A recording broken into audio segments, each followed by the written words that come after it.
Group number 23 presents DSCO IA2, the Arithmetic Logic Unit. I am Pajigar Chheda, accompanied by Utkarsh Pandey, Gaurav Vinod Kumar Singh, and Atharva Vishal Kirtikar. Time to everyone. Today we are going to talk about a fundamental component of every computer, the arithmetic logic unit or ALU. So what is the ALU? You can think of it as the mathematical brain of the computer. It's a digital circuit located inside the CPU and its main purpose is to perform all arithmetic and logical operations. When we say arithmetic, we mean the basic addition, subtraction, incrementing, adding one and decrementing, subtracting one. When we say logical, we mean bitwise comparisons like AND or NOT and XOR, which are essential for decision making in programs. The significance of the ALU really can't be overstated. Every single task your computer does, from loading this web page to running complex software, relies on millions of tiny high-speed calculations performed by the ALU every second. The diagram shows the block diagram of an arithmetic logic unit. The ALU receives two input, operand A and operand B. It also takes select lines to decide which operation to perform. The carry-in input is used for arithmetic operations like addition. The arithmetic circuit performs mathematical operations such as addition or subtraction. The logic circuit performs logic operations like AND, OR, and NOT. A multiplexer selects the output from either the arithmetic or logic circuit. The final output are the result and the carry out, which may update status flag. Core functions of ALU. The function of ALU can be broken down into three main categories. First, we have arithmetic operations. These are the mathematical calculations. The ALU handle basic like add, subtract, increment, decrement. Second, we have logical operations. These bitwise comparisons that initialize our decision making, that include operations like AND, OR, XOR, NOT.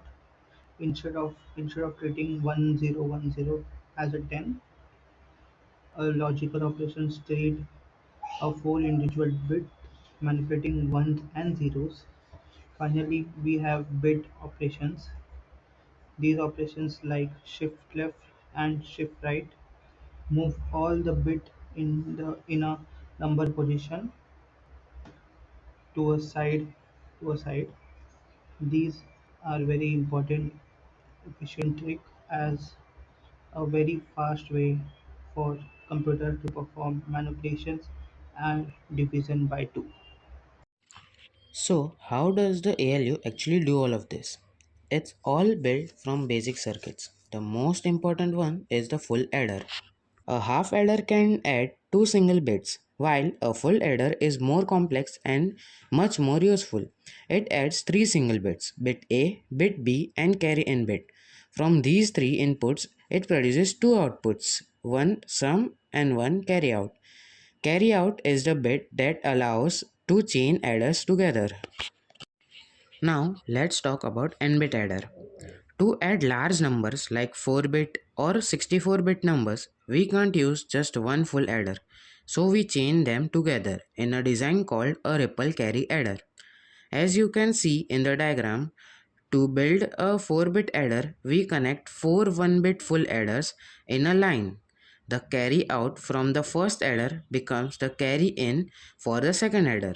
This allows the carry to ripple down the line, exactly like when you carry the 1 by hand in decimal addition. Multiplexer. Now, how does the ALU choose which function to perform? It doesn't want to just add, it also needs to AND, OR, etc. The answer is a multiplexer or a mux. A mux is a selector circuit. It has many data inputs but only one output. Inside the ALU, all the circuits, the adder, the AND circuit, the OR circuit, are calculating their results at the same time. The opcode we talked about earlier is fed into the mux select line. This opcode tells the mux which of those results to pick.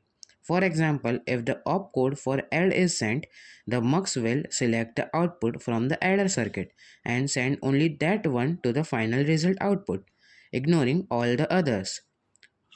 Let's quickly go over everything we learned today. First, let's talk about organization. The ALU is an important part of the CPU. You can think of it as a small machine inside the processor. It takes input values called operands and it gets instruction from the control unit through something called an opcode. Using this, it performs the required work and gives two things, the final answer and status flags. These flags tell us if the result is 0, negative, or if something went wrong like a carry or overflow. Next is the function of the ALU. The ALU works like the calculator of the computer. Whenever a program needs to add, subtract, compare values, or do logical tasks like AND or NOT, or even shifts bits left or right, the ALU handles all of that. So basically, for any math or logic operation, the CPU fully depends on the ALU. Now let's look at the circuits of the ALU.